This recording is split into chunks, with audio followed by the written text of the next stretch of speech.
Ketika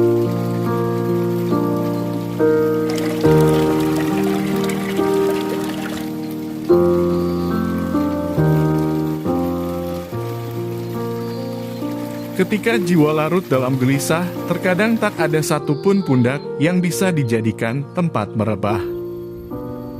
Perjalanan ziarah biasanya akan memberikan banyak energi baru bagi tubuh dan jiwa, serta mampu meluruhkan gelisah yang melanda. Salah satu tempat peziarahan umat Katolik yang terkenal di Yogyakarta adalah Gua Maria Sendangsono. Sendangsono adalah tempat yang syarat dengan cerita, keindahan, dan ketenangan. Di sini kita bisa mengunjungi makam Sarikromo, menikmati arsitekturnya yang meraih Aga Khan Awards dan berkirim surat pada Tuhan di depan Gua Maria.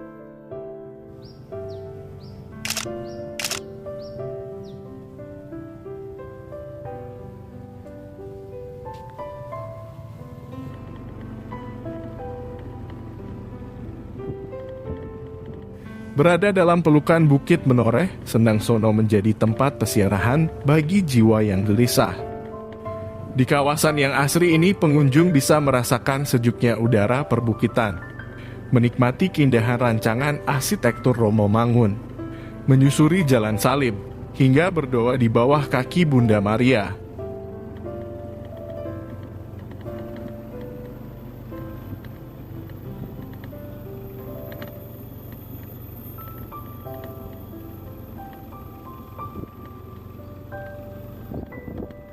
Gua Maria Sendangsono terletak di Dusun Semagung, Desa Banjaroya, Kecamatan Kalibawang, Kulon Progo. Dari Yogyakarta, tempat peziarahan ini berjarak sekitar 45 km atau sekitar 1 jam berkendara dengan motor. Akses jalan menuju tempat ini terbilang mudah, namun sedikit menanjak dan melewati jalan berliku-liku Bukit Menoreh. Selain jalur tersebut, kita juga bisa menempuh rute Jalan Magelang Muntilan atau jalur lain melalui daerah Cebongan Sleman. Selain dengan kendaraan pribadi, Gua Maria Sendangsono juga bisa dicapai dengan transportasi umum.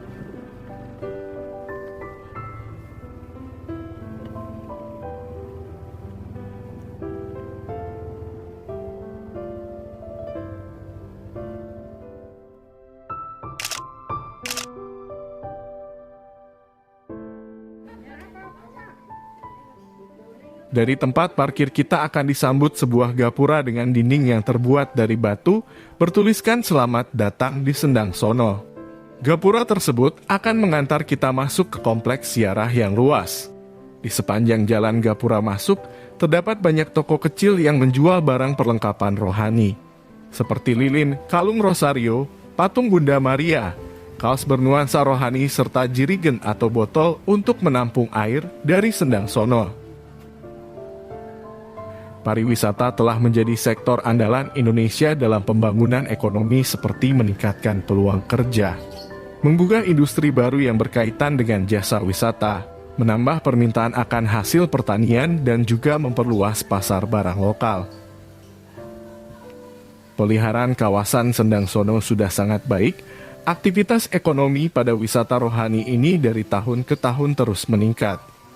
Ini dikarenakan makin meningkatnya jumlah pengunjung yang datang di Gua Maria Sendangsono.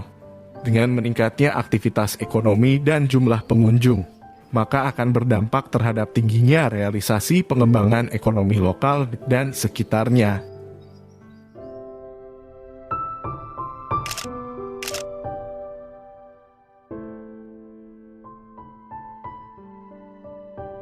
Berada di Paroki Promasan Kulon Progo, Yogyakarta, Gua Maria Sendangsono umurnya sudah lebih dari 100 tahun. Di tempat ini juga merupakan cikal bakal umat Katolik di daerah Yogyakarta. Selain melegenda, Gua Maria ini termasuk salah satu Gua Maria tertua yang ada di Indonesia.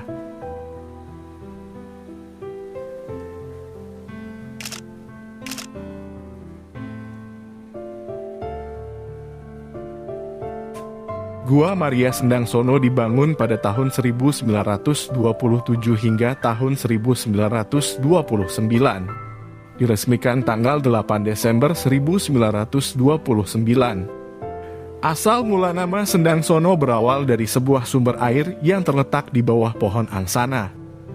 Kata sendang merupakan istilah Jawa untuk menyebutkan sumber air. Sedangkan sono berarti pohon sono atau angsana.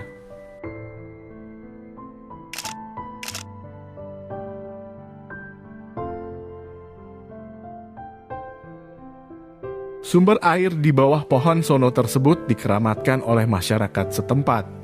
Menurut legenda, ada dua makhluk yang menguasai daerah itu, yakni seorang ibu bernama Dewi Lantamsari dan anak satu-satunya Den Bagus Samijo. Selain itu, menurut kisah yang dituturkan antar generasi, sumber air Sendang Sono atau yang dikenal dengan Semagung digunakan sebagai tempat peristirahatan para biksu yang hendak menempuh perjalanan ke Borobudur. Gua Maria Sendang Sono selain tempat ziarah dan ibadah merupakan wujud rasa syukur umat Katolik Kalibawang. Rasa syukur tersebut dihaturkan umat melalui Bunda Maria sebagai sarana pendukung peribadatan. Terdapat 19 lonceng di Sendang Sono yang berbunyi setiap jam 6, 12 dan jam 18 waktu Indonesia Barat.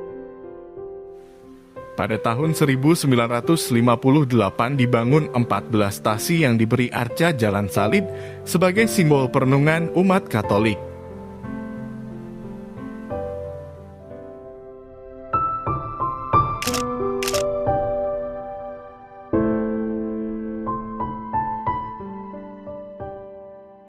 Pada tahun 1969 Romo Yusuf Biliarta Mangunwijoyo atau yang lebih akrab disapa dengan Romo Mangun turut andil dalam pembangunan Sendang Sono. Setelah beliau wafat, Sendang Sono diinterpretasikan dengan pemahaman Wastu Citra. Arsitektur Sendang Sono serupa dengan gaya bangunan rumah Jawa. Gua Maria Sendang Sono dirancang menggunakan prinsip guna dan citra. Guna merujuk pada keuntungan, fungsi, dan manfaat yang dapat diambil dari sebuah karya arsitektur. Sedangkan citra merujuk pada gambaran suatu kesan penghayatan yang dapat ditangkap dari karya arsitektur. Penerapan guna dan citra pada Sendang Sono saling terkait dan berhubungan. Kita seolah membaca rangkaian puisi atau cerita dari seorang sastrawan, yang disusun lewat permainan ruang-ruang yang mengalir menerus dan kekayaan gatra yang muncul. Ketika sinar matahari menerobos pohon-pohon sono dan jatuh di dinding-dinding bertekstur motif grafis bermakna simbolik.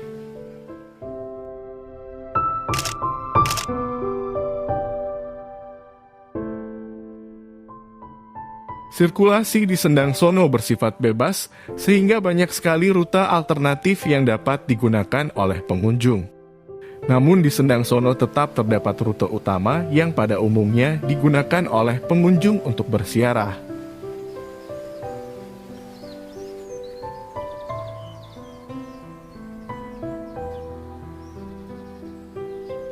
Rute utama dimulai dari jalan masuk. Ruang di sini merupakan ruang yang berperan sebagai jalan masuk utama. Pada area ini peziarah diarahkan menuju ke area lain seperti area Jalan Salib dan area pelataran Salib Milenium. Seluruh ruang di sini tidak ternaungi oleh atap. Pembatas ruang pada rute jalan masuk didominasi oleh dinding paving block bermotif. Rute berawal dari ruang jalan masuk menuju ke jembatan, kemudian ke persimpangan.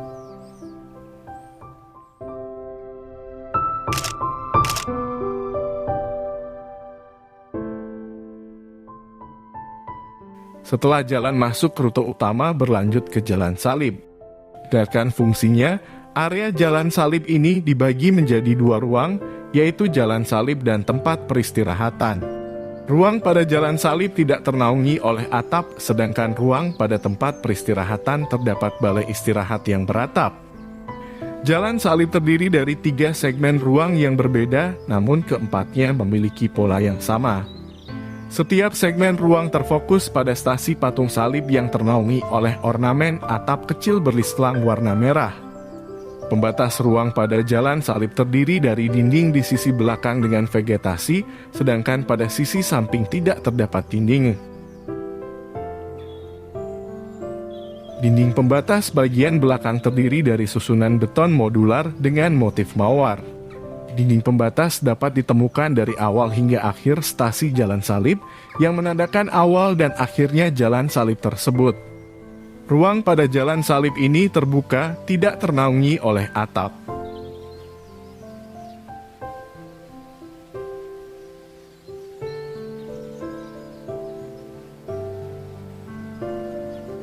Area istirahat terdiri dari ruang duduk dan balai istirahat. Ruang duduk ternaungi oleh vegetasi pepohonan yang rimbun, bersebelahan langsung dengan jalan setapak. Ruang pada balai istirahat ternaungi oleh atap. Selain sebagai tempat istirahat, balai juga berperan sebagai pembatas ruang antara area Jalan Salib dengan sungai di bawah.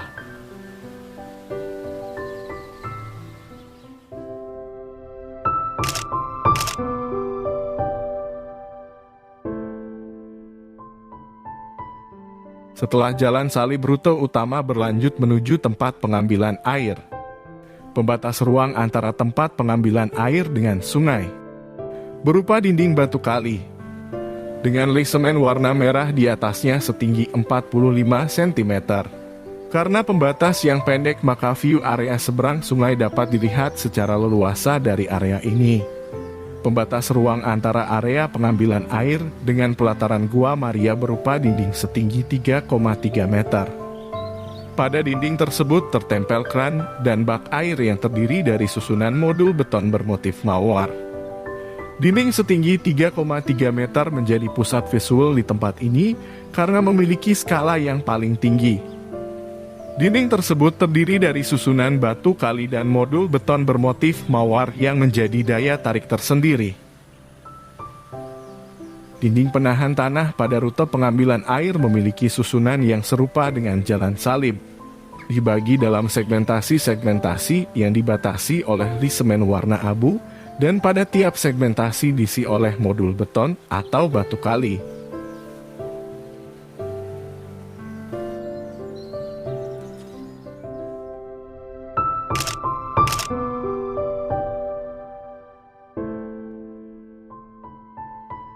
Setelah melalui tempat pengambilan air, rute utama berlanjut menuju ke pelataran Gua Maria. Pelataran ini merupakan pusat dan area paling sakral di kompleks Gua Maria. Area ini menampung fungsi meditasi dan ziarah di Gua Maria. Pada pelataran ini terdapat Gua Maria, Kapel Tritunggal Maha Kudus dan gazebo peratap joglo.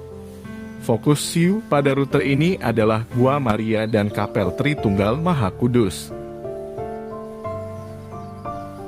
Pelataran Gua Maria terdiri dari 3 tingkat elevasi. Masing-masing tingkat elevasi memiliki dinding pembatas yang serupa. Dinding pembatas tersebut tersusun dari dinding batu bata yang dicat berwarna putih berpola garis vertikal. Di atasnya terdapat lisemen berwarna merah setebal 10 cm yang berperan sebagai aksen. Di bawah dinding pembatas terdapat dinding penahan tanah yang tersusun dari batu kali. Arsitektur pada kompleks Gua Maria Sendangsono dirancang dengan konsep yang menyatu dan menghargai alam. Ruang-ruang terancang mampu menyatu dengan lingkungan alam sekitarnya. Semuanya berpadu dengan harmonis. Penggunaan warna pada ruang terancang menggunakan warna-warna natural yang disediakan alam. Material penyusun strukturnya menggunakan material lokal dan ramah lingkungan yang mudah ditemukan di lingkungan sekitar Sendangsono, yang diperhalus oleh elemen ornamen yang memperindah suasana Sendangsono. Ornamen pada Sendangsono pun syarat akan makna Kristiani yang mampu memperdalam pengalaman ziarah bagi para peziarah di Sendangsono. Berdoa di depan Gua Maria yang terletak di belakang pohon sono menjadi pilihan untuk mencari ketenangan batin. Banyak orang memanjatkan doa dengan bersimpuh dan menyalakan lilin di depan gua ini. Bahkan kita bisa menuliskan permohonan atau curahan hati dalam secarik kertas, lalu memasukkannya dalam pot tempat pembakaran surat agar Tuhan menerimanya.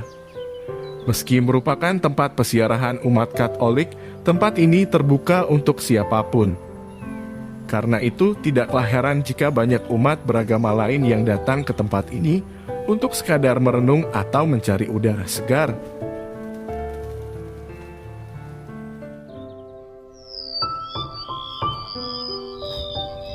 Selain rute utama, terdapat rute alternatif yang tidak terikat oleh aktivitas ziarah. Semua rute alternatif mengarah pada pelataran salib, sehingga rute ini biasa disebut rute pelataran salib. Dari pelataran salib, jalur rute berlanjut menuju ke pelataran Gua Maria yang merupakan area paling sakral di Sendang Sono.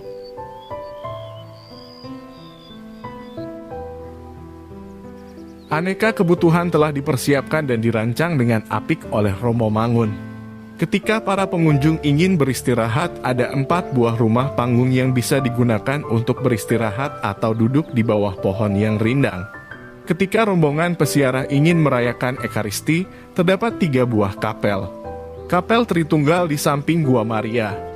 Memasuki kapel utama di kompleks ziarah ini, kita bisa mengenang peristiwa pembaptisan yang terjadi 102 tahun lampau itu. Sebab di kapel itu terdapat sebuah relief yang menggambarkan prosesi pembaptisan.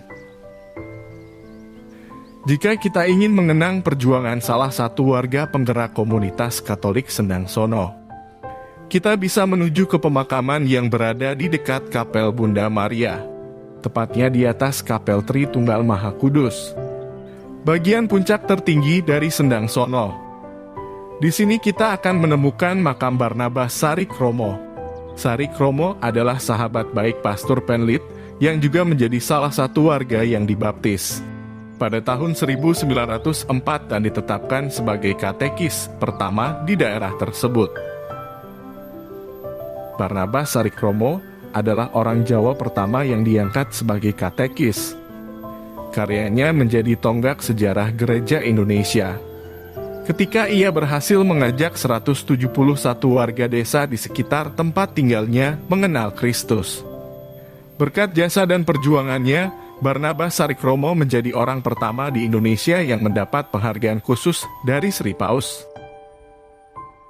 Barnabas Sarikromo lahir tahun 1874 di Dusun Jamlangan, sekitar 3 km dari Gua Maria Sendang Sono Kulon Progo, Yogyakarta. Ia adalah seorang yang menerima rahmat karena senantiasa mendekatkan diri kepada Tuhan. Ketika muda, ia menderita sakit kaki yang sulit disembuhkan.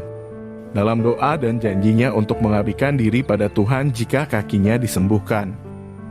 Kemudian ia bertemu dengan Pastor Penlit yang kemudian membantu pengobatannya ke seorang bruder hingga sembuh. Kapel yang berikutnya adalah Kapel Maria, terletak di atas gua, di dekat kompleks makam. Kapel Maria disediakan untuk keperluan ibadah umat maupun para peziarah. Kapel 12 Para Rasul. Karena itu pergilah jadikanlah semua bangsa muridku, dan baptislah mereka dalam nama Bapa dan Putra dan Roh Kudus. Ajarilah mereka melakukan segala sesuatu yang telah kuperintahkan kepadamu. Dan ketahuilah, aku menyertai kamu senantiasa sampai kepada akhir zaman.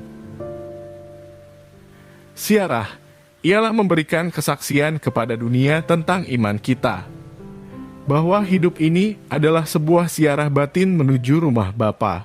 Dalam perjalanan ini, maka liturgi dan khususnya sakramen menjadi bekal penting, khususnya perayaan Ekaristi. Melalui sakramen-sakramen, rahmat Tuhan menguatkan dan membimbing perjalanan kita menuju rumah Allah. Selamat berziarah, selamat berdevosi. Amin. Tuhan memberkati. Berkah dalam,